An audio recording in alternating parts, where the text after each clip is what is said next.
Bonjour, bienvenue à l'écoute de Bethesda, le podcast de la guérison et de la conversion. Ici, nos témoins vous racontent comment l'extraordinaire a bouleversé des vies ordinaires et comment le Christ, avec ses saints et les anges du ciel, est tout le temps à l'œuvre dans toutes les circonstances de la vie. Des femmes et des hommes comme chacun d'entre nous qui acceptent de raconter leur histoire en toute sincérité et simplicité. Bethesda, c'est 2 fois par mois un nouvel épisode, un nouveau témoin, un nouvel éclat de la grâce et de l'action de Dieu qui est partout et qui ne demande qu'une chose, que nous entr'ouvrions notre porte pour être submergés d'amour.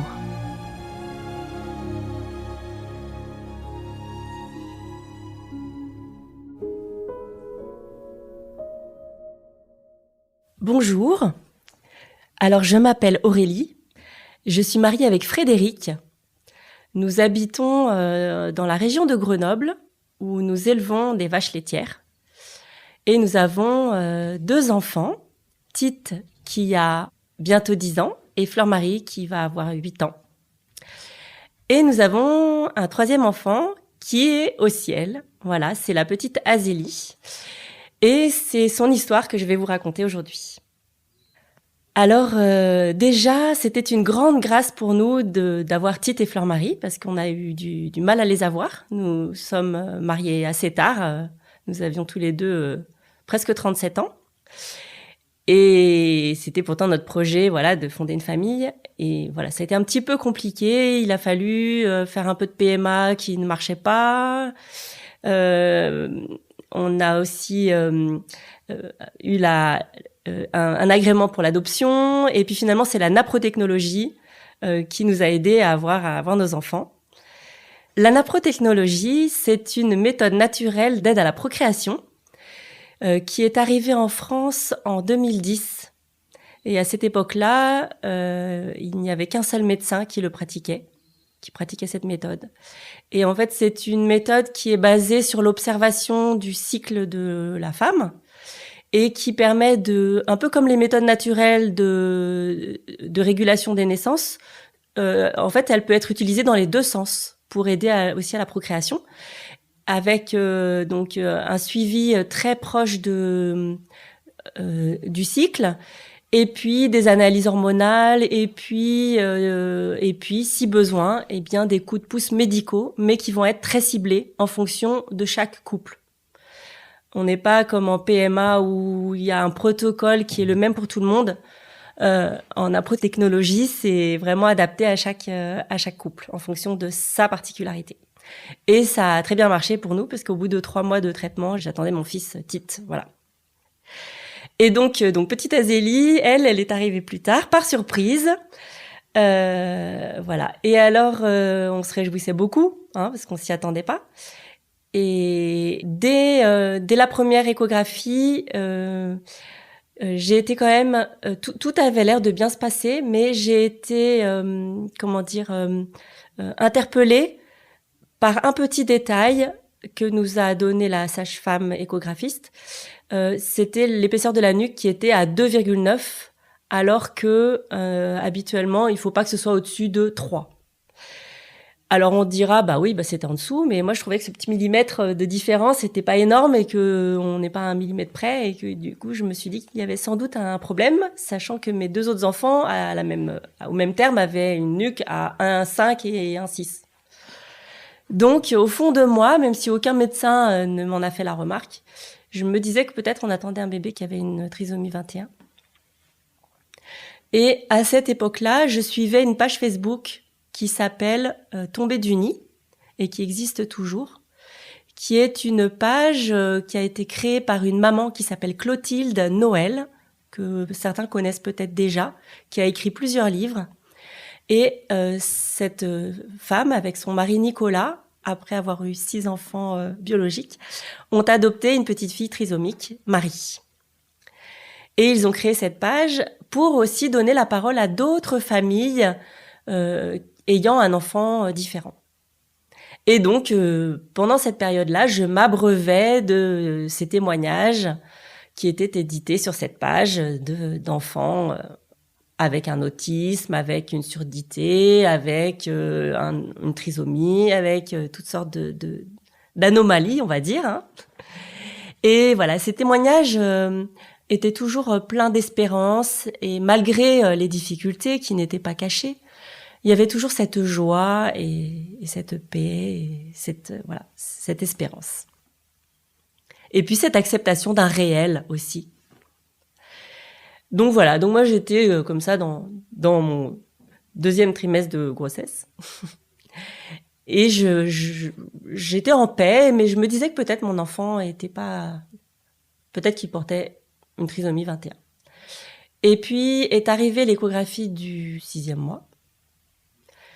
L'échographie de morphologie, donc c'est celle où le bébé est mesuré, ausculté de façon très détaillée. Et là, c'était pas comme pour les 2 autres. Il y avait des problèmes. Donc des problèmes, c'était un rein plus petit, des kystes des plexus choroïdes, donc ça c'est dans le cerveau. Il y avait un cœur asymétrique et puis une fente labiale. Et donc l'échographiste, donc ça a été un peu difficile à avaler sur le moment comme ça. Même si moi je m'étais un petit peu préparée à quelque chose, elle nous a pas parlé de trisomie 21. Elle nous a juste dit que si on voulait, on pouvait avoir un rendez-vous le lendemain matin avec le médecin référent pour pratiquer une IMG le lundi. On était vendredi. Alors, avec mon mari, on s'est regardé et on s'est compris et on lui a dit que non, qu'on n'avait pas besoin de ce rendez-vous en urgence le lendemain matin parce qu'on ne ferait pas d'IMG le lundi. Et donc, on a eu rendez-vous 10 jours plus tard, sans urgence, avec ce médecin. Et voilà. Donc pendant effectivement ces 10 jours nous ont paru quand même un peu longs. Moi j'ai pas mal fait de recherches sur internet, des recherches qui m'ont plutôt rassurée parce que je voyais que c'était les kystes, la fente, bon les kystes allaient disparaître, la fente elle pouvait s'opérer, voilà, j'étais assez rassurée en fait. Je voyais qu'il y avait un problème mais j'étais pas plus inquiète que ça. Enfin, disons que je sais pas. Je sais plus trop bien en fait. je vois que je cherchais sur internet et que je cherchais peut-être à me rassurer en fait. C'était peut-être ça plutôt. Et donc 10 jours plus tard, nous avons eu le rendez-vous chez ce médecin qui lui a vu d'autres détails, les mains crispées comme ça. Le majeur et l'index recouvrant un petit peu les deux, l'annulaire et l'auriculaire. Les petites mains crispées et les pieds en piolet, qui sont le signe de la trisomie 18. Donc, quand il a dit ça, moi, j'ai tout de suite cru que c'était ça. Je me suis tout de suite dit, c'est ça. J'ai pas eu besoin, voilà, on n'a pas eu le souhait de faire d'amniosynthèse pour avoir la certitude. J'avais pas du tout envie de faire d'amniosynthèse. Je suis restée avec ça, avec ces paroles de ce médecin et ses conclusions. Donc voilà, que ces malformations évoquaient fortement une trisomie 18. Suite à cette nouvelle, eh bien, j'ai eu vraiment le désir de faire vivre mon bébé. On avait rendez-vous 2 jours plus tard avec la généticienne, mais déjà je voulais lui donner son prénom. Donc il se trouve que on est abonné à une revue catholique et que cette année-là, dans cette revue, il y avait une série d'été sur Louis et Zélie Martin qui allait être canonisée quelques mois plus tard, le 18 octobre 2015. Et donc quand j'ai vu que Zélie Martin, en fait, s'appelait Azélie Marie. Et donc, j'ai trouvé que Azélie, c'était joli et j'en ai parlé à Fred qui a accepté. Donc, on lui a tout de suite donné ce prénom. Et puis, 2 jours plus tard, on avait rendez-vous avec la généticienne qui nous a un peu plus parlé de cette maladie, de la trisomie 18, que 95% des bébés qui en sont porteurs meurent in utero. et que ceux qui ne meurent pas ont très peu de chances de dépasser 1 an, et que ceux qui dépassent 1 an, ils le dépassent avec voilà, un grand handicap très lourd. Voilà. Et puis elle nous a laissé partir avec une feuille avec la description de cette maladie. Et on est rentré chez nous. Alors, faudrait peut-être que je dise un peu comment on a vécu ces choses. Là, ce sont un peu des faits, le déroulement des faits. Là, on a compris que vraiment, en fait, c'était bien pire que la trisomie 21, ce qu'avait notre bébé, et qu'il y avait très peu de chances pour qu'il vive, en fait. Là, qu'est-ce qu'il faut faire? Soit on se révolte, soit on s'abandonne, quoi, quelque part. Voilà, c'était un moment difficile, hein, c'est clair. Et là, eh bien, on a compris que notre bébé ne vivrait sans doute pas beaucoup, même peut-être très peu, même peut-être pas du tout, à part in utero. Et j'ai vraiment eu envie de la faire vivre. Et du coup, je lui ai créé aussi une page Facebook qui s'appelle La Petite Vie d'Azélie. J'avais presque pas parlé de ma grossesse autour de moi, en fait, à cause des petits doutes que j'avais. J'avais pas envie de l'annoncer trop vite.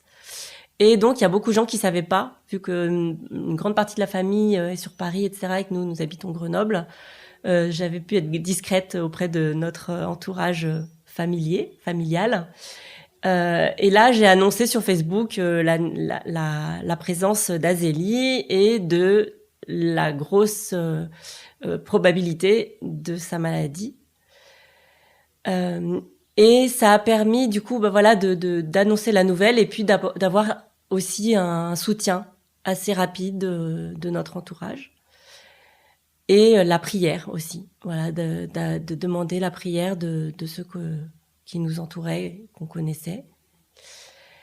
Et on a été extrêmement soutenus par ça, par les messages et par la prière des uns et des autres.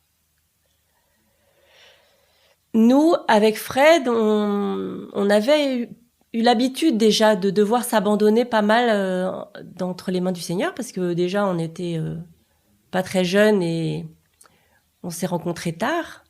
Donc on a connu aussi un peu la vie de célibataire, qui se demande combien de temps ça va durer. Et puis l'attente des enfants aussi qui ne venaient pas. Donc c'est vrai qu'on avait un peu appris déjà à s'en remettre à la providence et dans la confiance pour notre vie. Et là, il a fallu faire pareil, mais c'était un peu encore plus, quoi. Donc là, on était devant cet inconnu, parce que on avait ce bébé qui était là, qui avait 6 mois à peu près, et on savait pas combien de temps il allait vivre. Et donc c'est vrai qu'on a essayé autant que possible de vivre le moment présent. Alors il y avait des moments, je me souviens, plus difficiles, le soir où j'avais l'impression en fait de vivre un cauchemar. Je m'endormais le soir, je disais non mais c'est pas vrai, en fait demain matin je vais me réveiller et puis en fait il y aura pas tout ça. C'est pas vrai, je suis en train de rêver. J'ai eu un peu le même sentiment parfois avec la crise du Covid. C'est un peu idiot, mais on se disait non mais c'est pas vrai là, demain on va pas mettre le masque, non c'est pas vrai. On va se réveiller, c'est un cauchemar. Mais là c'était voilà, j'avais vraiment ce sentiment d'irréel, en fait, j'arrivais pas vraiment à y croire. Et puis non, c'était vrai, quoi. Le lendemain matin, c'était toujours comme ça. Il y avait d'autres moments où j'avais comme des sanglots, je pouvais plus m'arrêter de pleurer, surtout le soir. Voilà, c'était comme s'il fallait que tout ça sorte. Toute cette émotion, toutes ces incertitudes, je dirais pas ces inquiétudes, mais tout ce réel, tellement lourd en fait. en fait, ce truc énorme qui nous tombait dessus un peu. Comme si c'était tellement grand et gros que oui, ça avait besoin de sortir. C'était trop difficile de le garder sur soi, quoi. Et puis, un jour, on a reçu un courrier, un mail, d'une personne qui nous a dit, qui a témoigné un petit peu qu'elle connaissait une maman qui avait eu un problème similaire et qui avait envoyé une prière au professeur Lejeune, à tout son entourage, pour que tout le monde se mette à prier pour ce bébé et demander sa guérison. Et c'est vrai que ça m'était pas venu à l'idée auparavant, et du coup c'est vrai, je me suis dit oui, pourquoi pas demander sa guérison au professeur Jérôme Lejeune. Et donc là on a commencé à prier, on a passé un autre petit cap. On a commencé à prier pour sa guérison et inviter nos amis à prier pour elle aussi. Et puis j'ai dit à Fred, tiens, peut-être que ce serait bien qu'on aille prier sur la tombe du professeur Jérôme Lejeune. Quitte à demander l'intercession, autant faire quelque chose de fort. Parce que parfois on va faire une neuvaine à ci, une neuvaine à ça, mais en fait on se disperse et là c'était pour se concentrer sur un moyen qu'on se donnait. Et pour bien lui montrer que c'était bien à lui qu'on demandait, eh bien, on avait décidé de faire ce voyage. Et du coup, on a décidé de monter à Châlons-Saint-Mars, qui est un petit village de l'Essonne où est enterré le professeur Jérôme Lejeune. Et d'ailleurs, sur sa tombe, le pape Saint Jean-Paul II est allé prier. C'était un grand ami à lui. Et en regardant l'itinéraire pour y aller, parce qu'on avait quand même 2 enfants, Tite il avait 3 ans, et Fleur-Marie, elle avait même pas 1 an et demi. Eh bien, voilà, c'était pas si simple de pouvoir faire l'aller au retour, sachant que on a des vaches à traire, des fromages à fabriquer, etc. Donc c'était pas évident. Et finalement, en regardant l'itinéraire, j'ai vu que le trajet pouvait passer par Paray-le-Monial. Et du coup, nous nous sommes inscrits à une session à Paray-le-Monial pour faire une étape. Voilà. Fred n'était jamais allé à Paray-le-Monial. Moi, j'avais déjà fait 1 ou 2 sessions étant jeune. Et donc, pour moi, c'était chouette parce que ça permettait aussi de faire connaître ce lieu à mon mari. Et puis, la communauté de l'Emmanuel aussi, qu'il ne connaissait pas. Et donc, c'est ce que nous avons fait. Donc, nous sommes allés à Paray-le-Monial. Et là, alors c'est vrai que j'étais un petit peu tiraillée aussi par rapport à cette demande de guérison, parce que je me disais, mais si le Seigneur nous guérit, je sais pas pourquoi j'étais pas à l'aise. Je me disais, mais comment est-ce qu'on va vivre les choses si le Seigneur guérit notre bébé? Parce que on en est bien indigne. Et j'avais un peu peur de ça, en fait, de l'orgueil, de tous ces sentiments qui pourraient me traverser. Je sais pas, j'étais un peu tiraillée. Mais bon, on avait fait ce choix, donc il fallait aller jusqu'au bout. De toute façon, c'est Dieu qui allait décider de ce qu'il ferait. Voilà, arrivé à Paray-le-Monial, à peine on était arrivé, la première personne qu'on rencontre en arrivant, c'était une personne que j'avais pas vue depuis de très nombreuses années, presque 20 ans. Béatrice. Et en fait, elle faisait partie de mon groupe de prière, parce qu'à l'époque, je faisais partie, pas à l'époque, 20 ans plus tôt, quand j'avais 23 ans, 24 ans, 25 ans, voilà. Je faisais partie d'un groupe de prière parisien, et elle aussi en faisait partie. Et quelques années après que je l'ai perdue de vue, j'avais reçu un mail de ce groupe qui disait que elle et son mari avaient eu un bébé qui avait vécu 10 minutes. Et voilà, c'était Béatrice qui racontait l'histoire de ce bébé et de la douleur et en même temps de la paix et de l'amour qu'ils avaient pu donner à leur bébé pendant 10 minutes. Et moi, ça m'avait beaucoup frappé, ce mail. Et il était resté dans ma mémoire, je l'avais même partagé à mon mari, enfin voilà, j'en avais parlé. Et voilà que c'est elle que je rencontre ce jour-là, en arrivant à Paray-le-Monial. Donc je vais la voir, je lui explique pourquoi on est là, et puis elle me dit mais mon bébé aussi, il avait une trisomie 18. Donc je trouvais ça complètement incroyable que je retombe dessus à ce moment-là. Et là je me suis dit non mais vraiment le Seigneur il nous attend là, il nous attend à Paray-le-Monial.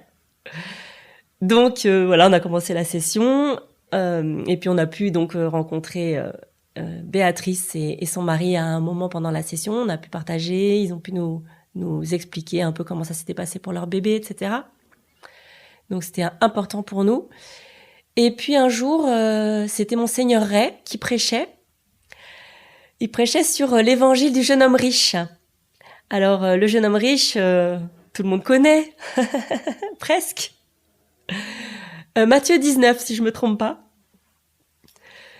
Et ce jeune homme riche, il va voir Jésus, il se prosterne devant lui, peut-être, je sais plus, mais en tout cas, il lui dit, mais que dois-je faire pour avoir la vie éternelle? Et Jésus lui dit, bah écoute, accomplis les commandements déjà, et puis il dit, mais oui, mais ça, tout ça, je le fais moi déjà. Donc, mais que me manque-t-il encore? Il sent qu'il lui manque quelque chose. C'est ça qui est intéressant dans cet évangile. Il sent qu'il lui manque quelque chose. Il n'est pas comblé. Et Jésus lui dit, si tu veux avoir la vie, va, ce que tu as, vends-le, et puis viens, suis-moi. Et alors, tu auras un trésor dans le ciel. Et alors là, le jeune homme, il s'en va tout triste parce que il avait de grands biens et il n'est pas capable. Il ne s'en sent pas capable.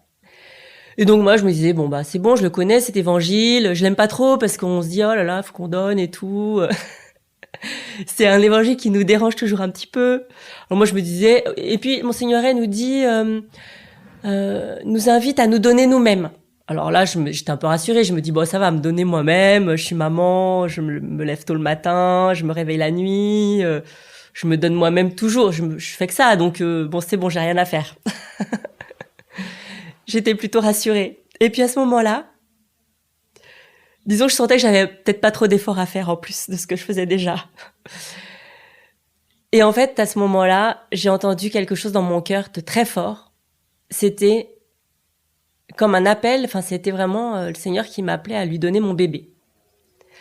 Et là, eh ben, je me suis dit non mais c'est pas possible. Mais c'était tellement fort. Le Seigneur m'appelait à lui donner mon bébé. C'était tellement... Ouf. Du coup, j'ai fondu en larmes. C'était pendant la messe. Fred, il se demandait ce qui m'arrivait. Les enfants, ils n'étaient pas là parce qu'ils étaient pris en charge dans leur groupe d'enfants. Et en fait, vraiment, j'ai senti que le Seigneur m'appelait à ce dépouillement, à ce détachement,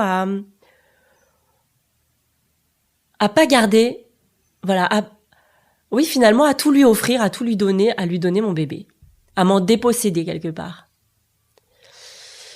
Et en fait, c'était à la fois comme un arrachement et en même temps comme un lâcher-prise bienfaisant.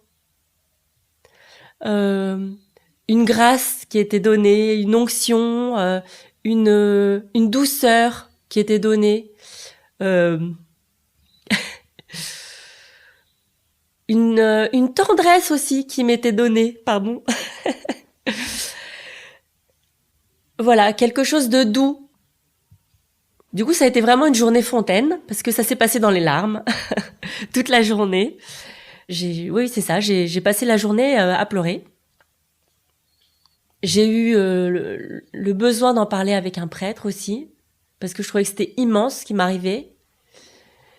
Et en fait, c'était une grande grâce. En fait, le Seigneur, ce jour-là, m'a donné une grande grâce de dépouillement, de détachement. Et je pense que ça a été un moment clé de la petite vie d'Azélie. Parce que c'est à partir de ce moment-là que on est rentré dans le oui.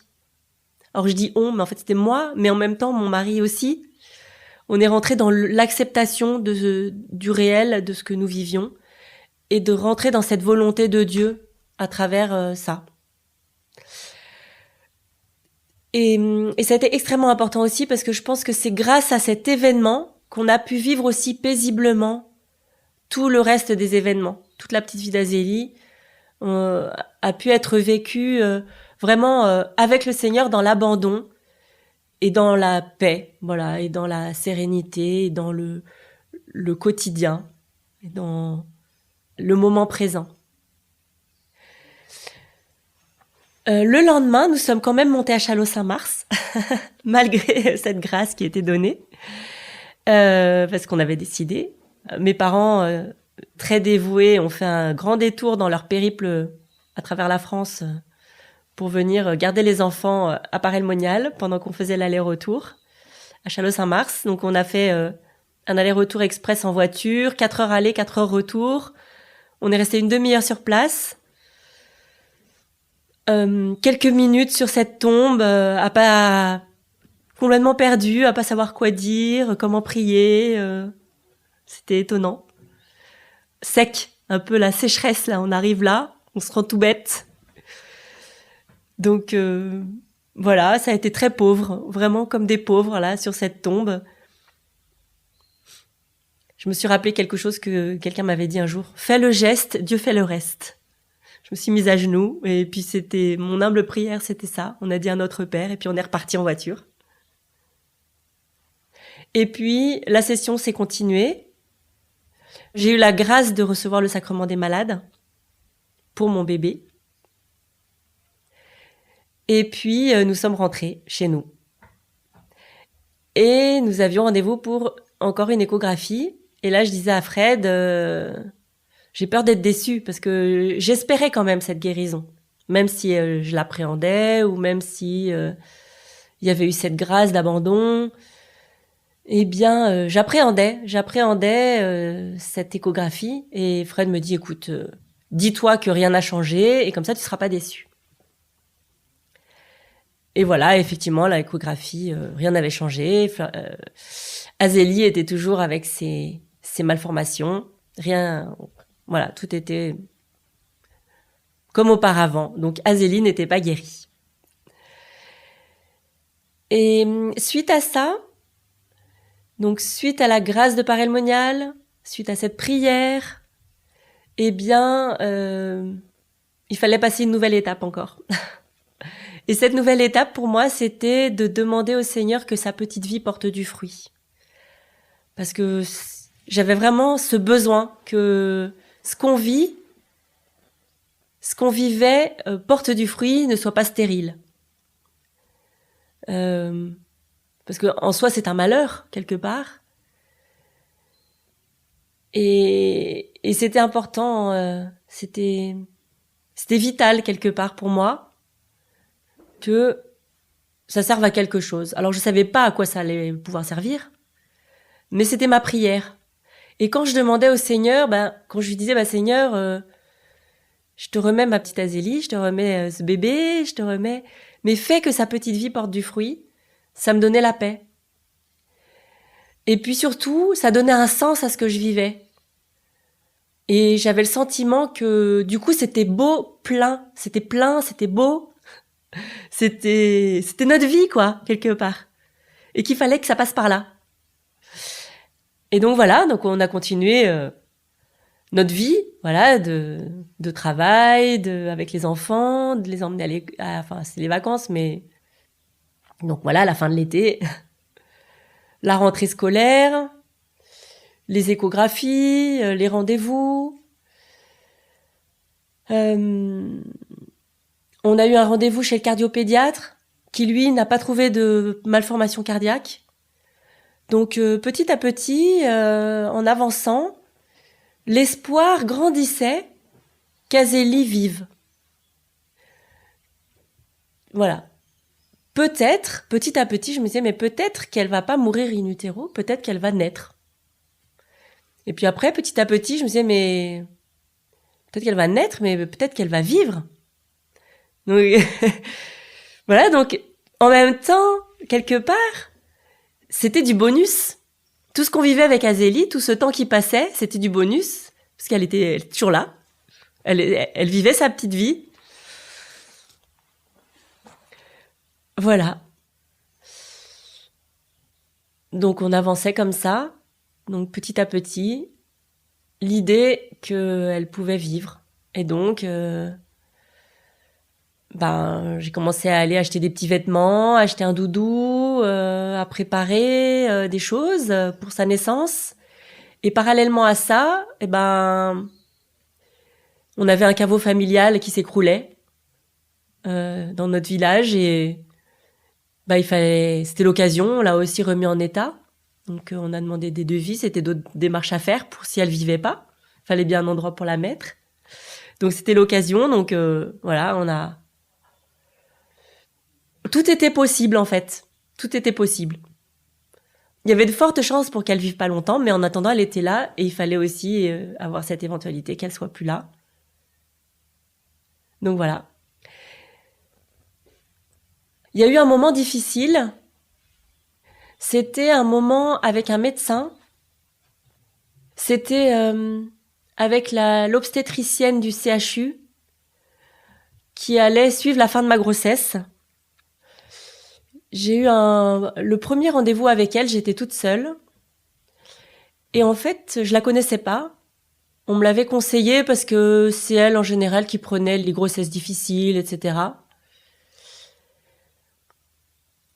Le premier, celui qui s'était occupé de mes 2 autres bébés, c'était un catholique, mais qui parlait pas. Il disait rien. Et là, j'avais besoin de quelqu'un qui parle, avec qui pouvoir parler. Et en fait, ce rendez-vous s'est très mal passé. J'aurais mieux fait de pas changer. Ça s'est très mal passé. Elle a commencé à me titiller. En fait, elle voulait que j'interrompe la grossesse, tout simplement. Donc, à me faire peur, à me dire, mais vous savez, votre bébé, peut-être qu'il va vivre, hein, peut-être qu'il va pas mourir. Peut-être qu'il sera handicapé et que ce sera très lourd à porter pour vous. Et puis vous savez, hein, il y a plus de risques de préclampsie pour vous. Et puis, qu'est-ce qu'on va faire est-ce que s'il y a un problème, est-ce qu'on fait une césarienne ou pas? Elle me posait plein de questions assez techniques que je comprenais pas. J'osais pas trop l'interroger. J'avais pas trop. Du coup, je prenais tout ça un peu dans la figure. Je savais pas trop comment réagir. Et ce que j'aurais souhaité, c'était qu'elle comprenne notre démarche. Qu'elle soit là pour nous accompagner là-dedans. Et à la fin de la consultation, il y a une phrase qui m'est venue, qui était écoutez, en fait, nous, ce qu'on veut, c'est la laisser être ce qu'elle est et vivre ce qu'elle a à vivre.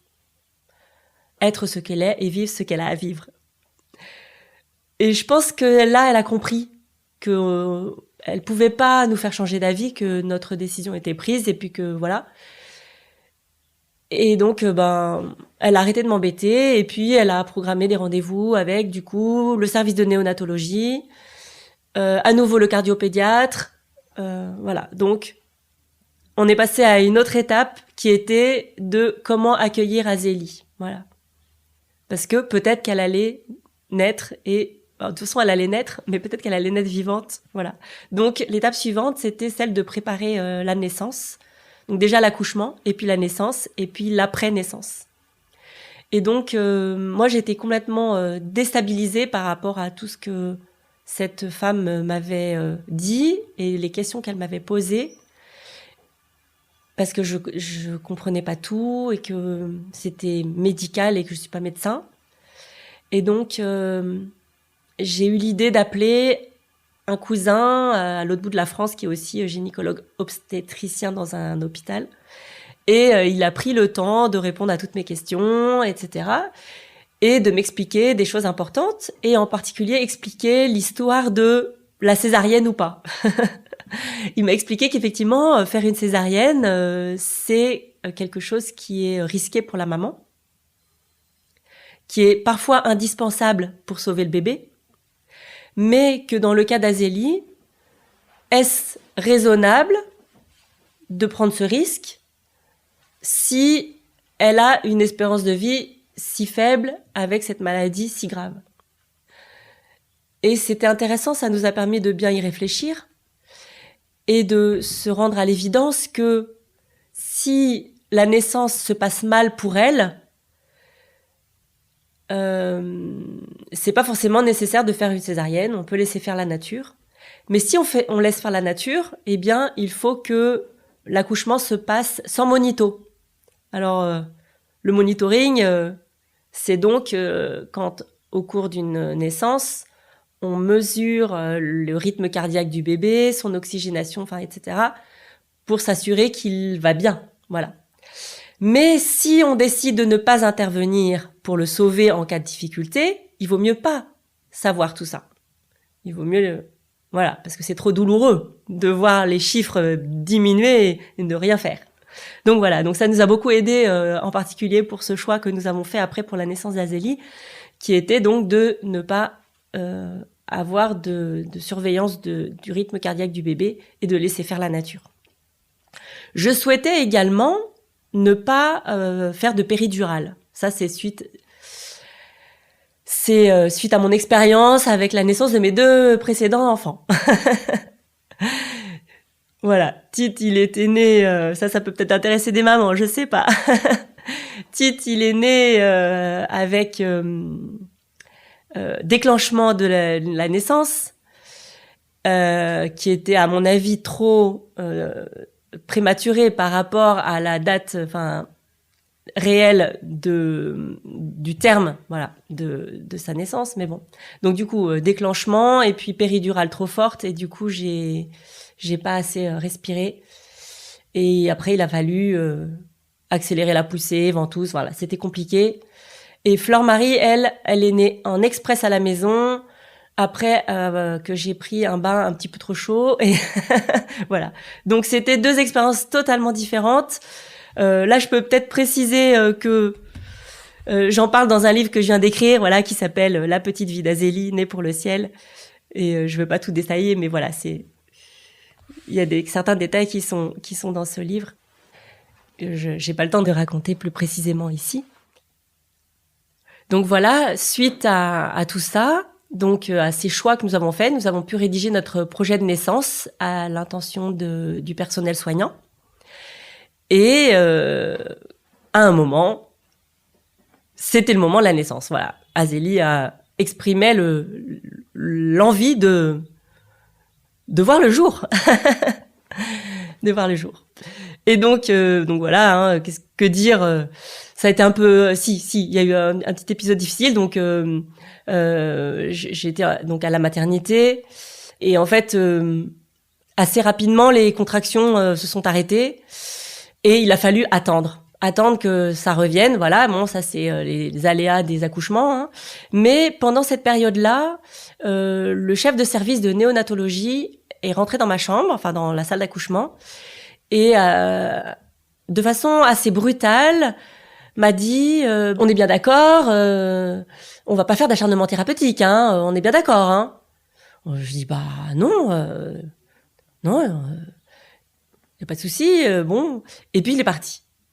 Et ça a été difficile pour moi, ça a été très violent et surtout aucune considération. Enfin voilà, donc c'était juste avant la naissance d'Azélie quelque chose de douloureux de voir que il avait peur peut-être qu'on se retourne contre lui ou autre, ce que je peux comprendre, mais j'aurais peut-être eu à ce moment-là besoin un peu de délicatesse. Voilà, bon. Toujours est-il que finalement, le soir, l'accouchement a fini par être déclenché et que petite Azélie est arrivée, donc sans péridurale. Ça s'est très bien passé. Fred était près de moi. Et quand Azélie est arrivée, elle était toute mignonne, toute belle, toute rose. Elle faisait des jolis petits bruits, des petits gazouillis. Voilà, c'était incroyable. C'était incroyable. Enfin, on voyait sa petite frimousse, toute rose, sa petite fente. Elle était toute mignonne, toute ronde, toute joufflue. Enfin, voilà, parce que le bébé quand il naît, il est tout joufflu, hein. Et puis voilà, on a pu la baptiser tout de suite. Donc Fred avait préparé tout ce qu'il fallait, et ça a été incroyable. Voilà, c'était, je sais pas d'autres mots. C'était un grand bonheur, en fait. On était vraiment très heureux. Voilà, donc j'ai pu passer un bon moment. On a passé un bon moment avec elle. Et puis, au bout de quelques heures, Azélie a été emmenée en néonatologie et moi, on m'a emmenée dans ma chambre de maternité. Il était 2 heures du matin et c'était le moment de dormir, voilà. Et donc, j'ai retrouvé Azélie seulement le lendemain matin en néonat, où des puéricultrices s'occupaient très bien d'elle. Et alors là, c'était incroyable parce qu'elle buvait ses petits biberons. Enfin, voilà, c'était incroyable. Après, il y a plein de détails que je peux pas raconter. Ce serait trop long. Mais voilà, c'était magnifique d'être là avec petite Azélie. Voilà, Tite est venue la voir avec ma maman, avec Fred, etc. Et le soir, on avait rendez-vous avec l'équipe médicale. Et le soir, il nous a annoncé quelque chose de difficile. Il nous a annoncé qu'en fait, Azélie, elle avait un omphalocèle. Alors, un omphalocèle, c'est quand les intestins passent dans le cordon ombilical. Donc, en fait, elle avait un petit méandre d'intestin qui passait dans son cordon. Et du coup, ils avaient clampé le cordon plus loin, à 10 centimètres de son nombril. Mais ça, moi, je le savais pas. Parce que, en fait, je l'avais pas vue et que elle était habillée, elle avait sa couche, etc. Et que c'était pas moi qui lui changeais sa couche pour le moment. Donc, je m'en étais pas rendu compte du tout. Et alors, il nous a expliqué, le médecin, toujours ce chef de service de néonat, qui m'avait si bien gentiment parlé la veille, nous a annoncé que, de toute façon, on pourrait rien faire parce que, de toute façon, avec Azélie, on était dans le palliatif et non pas dans le curatif et que ça allait s'infecter et que ça allait, qu'elle allait mourir. Donc, on a un petit peu demandé s'il y avait pas une petite chose à faire. Non. Donc, voilà. Donc, on s'est quitté comme ça. Moi, j'ai passé une nuit un peu difficile. Le lendemain, j'ai rencontré une petite interne qui m'a demandé comment ça allait. J'ai dit, ça va. Sauf que, maintenant, on sait de quoi va mourir Azélie. Elle qui n'avait en fait, elle n'avait aucune malformation létale. Mais voilà, elle avait ça et on imaginait avec Fred que ça allait s'infecter, effectivement, que normalement un cordon ombilical c'est fait pour se dessécher et puis tomber. Donc voilà, c'était... Et on s'est demandé comment faire. On a eu l'idée de contacter l'Institut Jérôme Lejeune pour leur demander conseil. Mais on voulait pas le faire dans le dos du personnel qui s'occupait d'Azélie, donc on en a parlé à Romy, la puéricultrice. Et elle a dit qu'elle allait en parler à son équipe. L'après-midi, il y a l'aumônière de l'hôpital qui est venue m'apporter la communion. Et ça a été extraordinaire parce que elle est venue donc avec le Saint-Sacrement dans une petite custode. Et là, on a eu un très beau moment de prière avec Azélie. C'est un petit moment d'adoration, en fait, avant que je reçoive le corps du Christ. C'était vraiment ce petit moment très doux avec Jésus et un petit moment très consolant aussi. Et d'ailleurs, qu'on a renouvelé tous les jours. Tous les jours, l'aumônière est venue avec le Saint-Sacrement et tous les jours, on a eu un petit moment d'adoration avec Azélie dans la chambre en néonat et après en maternité. Et donc ce jour-là, c'était la première fois. Et à peine l'aumônière était sortie la porte s'est ouverte et il y a plusieurs personnes qui sont rentrées, dont un monsieur barbu qu'on ne connaissait pas, qui a demandé à voir Azélie, qui a regardé son omphalocèle, qui l'a prise dans ses bras et il a attrapé son petit cordon. Il a soulevé un peu, il l'a verticalisé et hop, les petits intestins d'Azélie sont rentrés dans son abdomen, voilà. Et ce médecin, donc c'était un chirurgien que l'équipe médicale avait fait venir contre l'avis du chef de service. Et donc là, c'était incroyable parce que ça y est, à nouveau, la petite vie d'Azélie continuait. On était abasourdis, plein de joie. Enfin, c'était incroyable.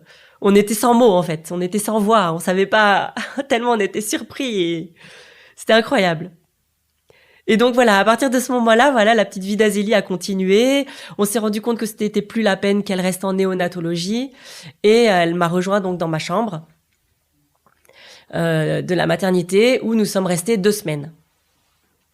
2 semaines qui ont été longues.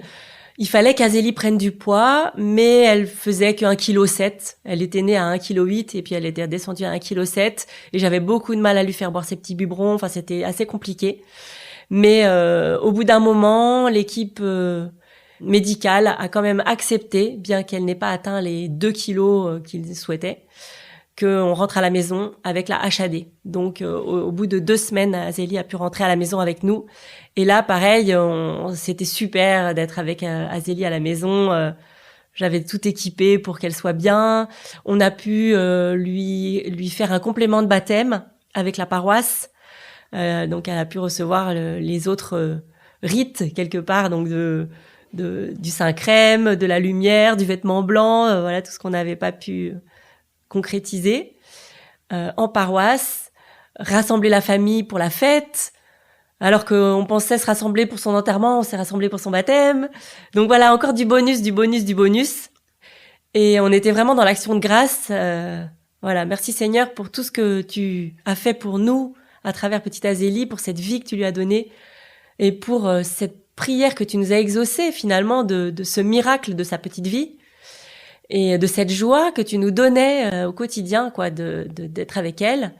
Et alors, petit à petit, après ce baptême, son état s'est dégradé. Alors c'était peut-être le fait qu'elle soit à la maison, qu'elle soit, voilà, qu'il y ait des microbes qui traînent. Elle était quand même très fragile. Et petit à petit, ça a été plus compliqué, plus difficile, plus douloureux parce que elle s'est mise à avoir plus de mal à respirer, à faire du bruit en respirant. Du coup, j'étais plus inquiète. À un moment, je l'ai emmenée aux urgences pédiatriques, où ils ont proposé qu'elle reste le week-end, et là, elle a commencé. C'est pour la première fois, elle a fait un apnée, parce que en fait, la trisomie 18, d'après ce que certains parents m'avaient expliqué, que j'avais pu contacter par téléphone, la trisomie 18 fait que le bébé perd certaines fonctions vitales petit à petit. C'est son cerveau en fait qui suit plus, enfin je sais pas comment expliquer. Et là en fait ces apnées sont dues au fait que son cerveau oublie de demander la respiration. Donc le bébé n'en souffre pas puisqu'il n'a pas l'angoisse de se dire « Ouh là là, je manque d'oxygène », il s'en rend pas compte. Il oublie de respirer et ça le dérange pas, mais il devient tout bleu, voilà. Donc c'est un peu surprenant. Mais après tout d'un coup ça revient, voilà. Donc ça a commencé à arriver un petit peu à ce moment-là. Donc là, ça a duré, c'était 1 semaine après son baptême. Et puis, plutôt que de la laisser dans ce service de néonat où de toute façon, elle avait pas le droit à des soins intensifs ou quoi que ce soit, d'aide à la respiration, en fait, ça servait à rien qu'elle soit là. Ça servait à rien qu'elle reste. Donc, on l'a reprise chez nous, mais avec de l'oxygène. Donc, il a fallu à partir de ce moment-là presque tout le temps lui tenir l'oxygène parce que son nez était déformé par sa fente palatine et donc on pouvait pas lui mettre des petites lunettes qui tiennent toutes seules. Donc, il fallait lui tenir le petit tuyau à la bouche. Donc, de plus en plus souvent, elle avait besoin de ça. Donc là, ça a été de plus en plus compliqué parce que les nuits devenaient de plus en plus compliquées, etc. Mais c'est vrai que tous les matins, j'étais étonnée de la trouver vivante. Tous les matins, je me disais, mais elle est encore là. C'était comme du bonus encore, chaque jour du bonus. Mais quand même, de temps en temps, j'avais besoin d'appeler le 15, j'avais besoin d'avoir des conseils. Et ce qui était compliqué aussi, c'était que elle avait plusieurs pédiatres. Il y avait le pédiatre du CHU, il y avait un pédiatre de ville qu'il fallait qu'elle ait, donc on avait fait déjà une consultation chez elle. Il y avait une autre pédiatre, la pédiatre de la HAD. La HAD, c'est l'hospitalisation à domicile. Et quand il y avait des difficultés, en fait, je savais pas qui contacter. Je savais pas. Une fois, j'avais appelé la HAD, et puis malheureusement, ils n'avaient pas pu répondre. Et du coup, je me suis tournée vers la pédiatre de ville, qui nous a donné un rendez-vous. Voilà. Et donc ça, c'était 2 jours avant le départ d'Azélie. Donc c'est des moments forts. Et donc j'étais allée chez ce pédiatre parce qu'en fait, je m'étais rendu compte pendant la nuit. Une nuit où Azélie était vraiment très mal, elle arrêtait pas de pleurer en fait, alors que c'était un bébé qui pleurait jamais. Donc en fait, elle poussait des petits cris, c'était pas vraiment des pleurs, C'était des petites plaintes. Et je comprenais pas ce qui lui arrivait. Et c'est vrai que ça faisait quelque temps que j'avais de plus en plus de mal à la nourrir. J'arrivais pas à lui faire boire ses biberons. Tout le lait se retrouvait dans son bavoir. Et du coup, je savais plus combien elle buvait. Je savais plus si elle buvait suffisamment ou pas. Je savais plus comment faire. J'étais un peu désemparée. Et en fait, cette nuit-là, j'ai compris qu'en fait, elle avait faim. J'ai compris qu'elle avait perdu le réflexe de déglutition. Une fois que j'ai compris ça, je me suis dit, mais en fait, elle a besoin d'une sonde. Et le lendemain matin, j'ai pas eu le réflexe de rappeler la HAD, ce que j'aurais dû faire.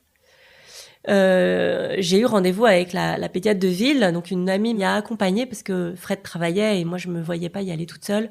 Je voulais garder mon bébé contre moi dans le porte-bébé. Je pouvais pas conduire la voiture.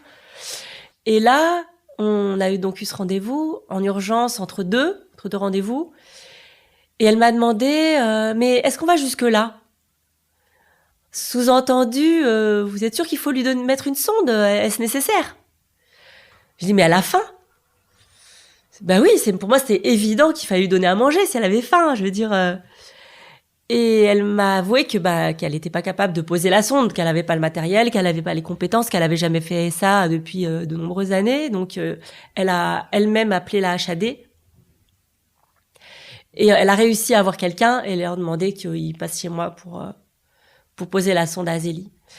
Et là, il était déjà 15h de l'après-midi quand on est sorti de ce rendez-vous. Et Azélie était de plus en plus faible. Elle était de plus en plus, vraiment faible, quoi. Toute blanche, toute molle. Elle ne réclamait même plus à manger. Et avec mon amie, donc en sortant, on est quand même passé dans un supermarché acheter une boîte de poudre de lait et un paquet de couches en taille 00.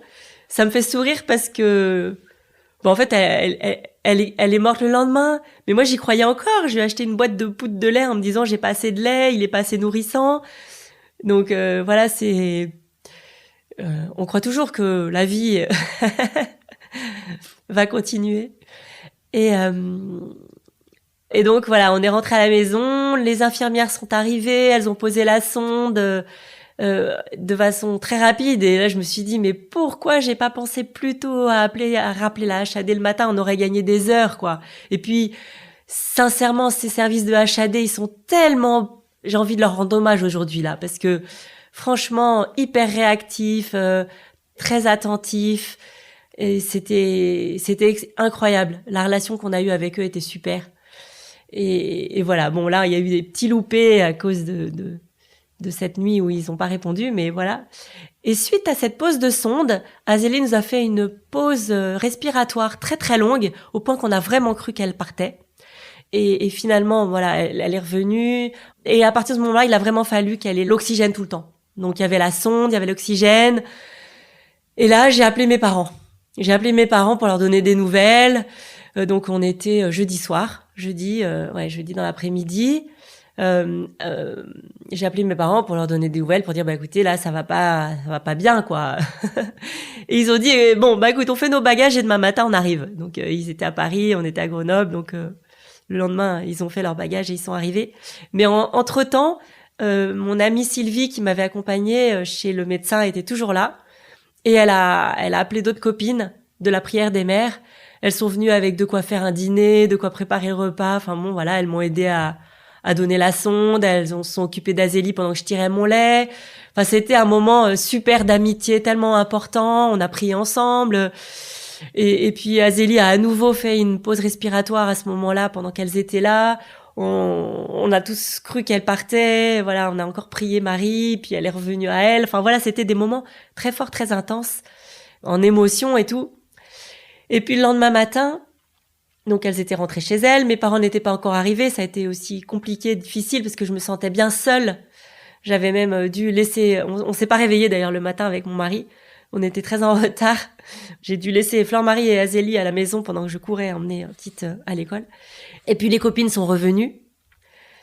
Et puis ensuite mes parents sont arrivés. Et ça c'était bien de les avoir auprès de nous, quoi.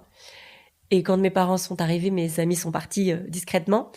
Et puis, la journée s'est passée. Et le soir, Azélie était de plus en plus faible, de plus en plus voilà, c'était son heure, quoi. Voilà, donc petit à petit, j'ai senti qu'elle avait plus besoin de l'oxygène, que ça servait plus à rien.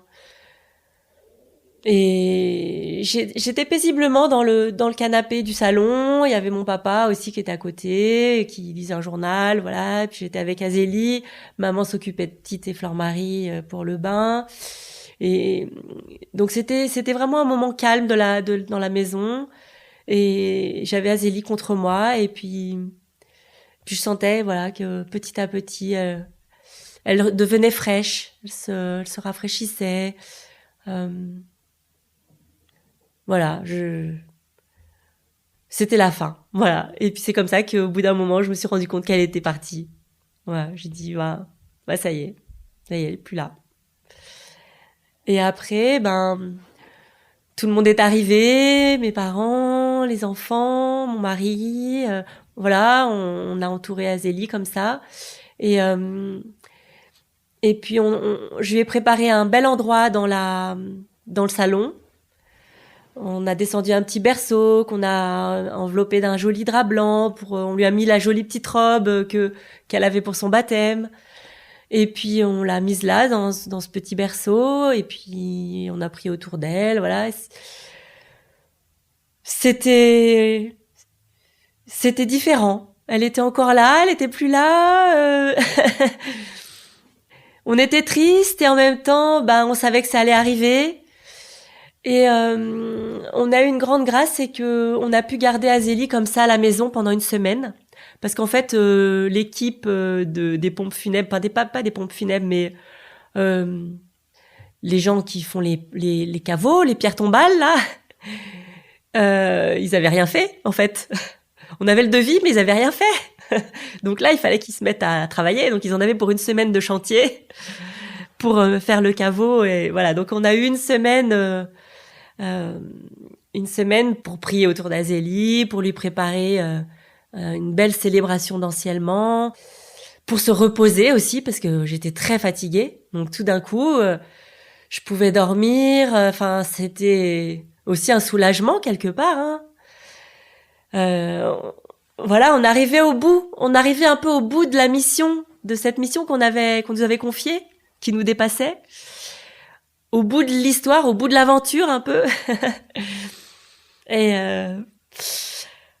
voilà, donc ça a été le début de notre deuil aussi, parce que on pouvait s'approprier cette mort quelque part. Voilà, Azélie était là, encore avec nous, mais son âme était déjà partie. Et ça nous a aidés à conscientiser et à accepter, à le vivre, quoi, à vivre le réel, à être là, à toucher le réel. Les enfants aussi d'ailleurs, parce que Tite 3 ans, Fleur-Marie 18 mois. Fleur-Marie, souvent elle nous demandait voir Azélie. À 18 mois, on parle pas très bien. Donc je l'emmenais voir Azélie dans son petit berceau, et là pareil, elle voyait Azélie, mais c'était plus pareil. Et elle caressait sa petite tête comme si c'était une petite poupée, de façon un peu maladroite. Mais du coup, les enfants, ils ont vraiment touché aussi la mort de leur petite sœur de façon concrète. On n'a pas caché la mort, on l'a vécue, on l'a embrassée. Voilà, et puis moi, ça m'a permis d'expliquer aux enfants aussi. D'abord, on leur avait parlé de la maladie, que peut-être elle allait pas vivre longtemps. Et donc là, on a pu vraiment dire, voilà, Azélie, maintenant, elle est au ciel avec Jésus. Et au moment de son enterrement, qu'on a appelé son anciennement, eh bien, ils ont vu, on a déposé son corps dans ce caveau qui était tout beau, tout neuf. Et un jour, mon fils, d'ailleurs, me dit, mais maman, Azélie, elle est dans le noir. Et effectivement, il avait vu qu'on avait mis Azélie dans ce trou. Et je lui dis, oui, mon titi, oui, son corps est dans le noir, son corps, il est dans la tombe, mais son âme, elle est au ciel avec Jésus. Et nous, ce qu'on croit, c'est que quand on va aller, quand ce sera notre tour, on va la retrouver, Azélie. Nous aussi, on va aller voir Jésus après à la fin de notre vie. Et leur expliquer aussi que qu'il y a des personnes qui ont une vie courte, il y a des gens qui ont une vie très longue. Et Azélie, elle avait une vie très courte. En fait, c'était sa vie à elle. C'est pour ça que ça n'a pas été pour nous, pas si compliqué de faire ce deuil. Parce que, en fait, c'était écrit dans ses chromosomes. Azélie, elle pouvait pas avoir une longue vie. C'était écrit dans ses chromosomes, trisomie 18, petite vie, toute petite vie. Et à partir du moment où on avait compris que c'était ça, en fait, le deuil, il démarre à ce moment-là. En tout cas, déjà, le deuil d'une longue vie, le deuil des projections qu'on peut faire sur son enfant. Il y avait déjà plein de deuils qu'on avait fait. Après, il faut faire le deuil du petit bébé malade qui meurt. Mais je pense que c'est un petit peu comme quand on fait le deuil d'une grand-mère où, la grand-mère, elle a eu sa longue vie. Elle l'a accomplie. Et nous, Azélie, elle avait eu sa toute petite vie, mais elle l'avait accomplie aussi. Elle l'avait vécue entièrement. Et donc voilà, ça nous a beaucoup aidé. Et puis cette espérance aussi, moi, il y a quelque chose qui me tient beaucoup. C'est pas seulement cette espérance de la revoir au ciel, que nos âmes se retrouvent. Moi, mon espérance aussi, c'est la résurrection de la chair.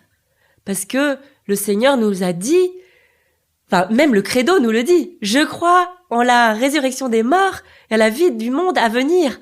Donc un jour, on va ressusciter, nos corps vont ressusciter, on aura des corps glorieux, peut-être comme Jésus quand il est ressuscité, et Azélie aussi, elle va avoir un corps glorieux. Et donc on va se retrouver avec nos corps glorieux, pas seulement nos âmes, et on va peut-être vivre ensemble quelque chose qu'on n'aura jamais vécu.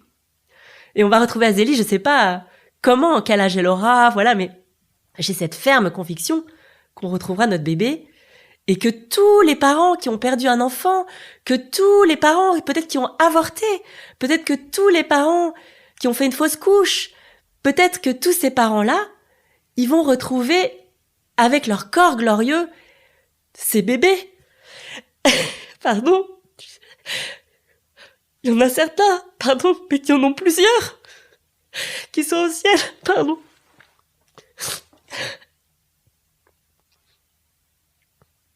Il y a des parents qui ont souffert de faire de nombreuses fausses couches. Et ils vont les retrouver, leurs bébés. Moi, je crois que c'est ce que le Seigneur veut pour nous, et je crois que c'est ce que l'Église nous dit aussi. À nous maintenant de vouloir aller au ciel avec eux. Amen.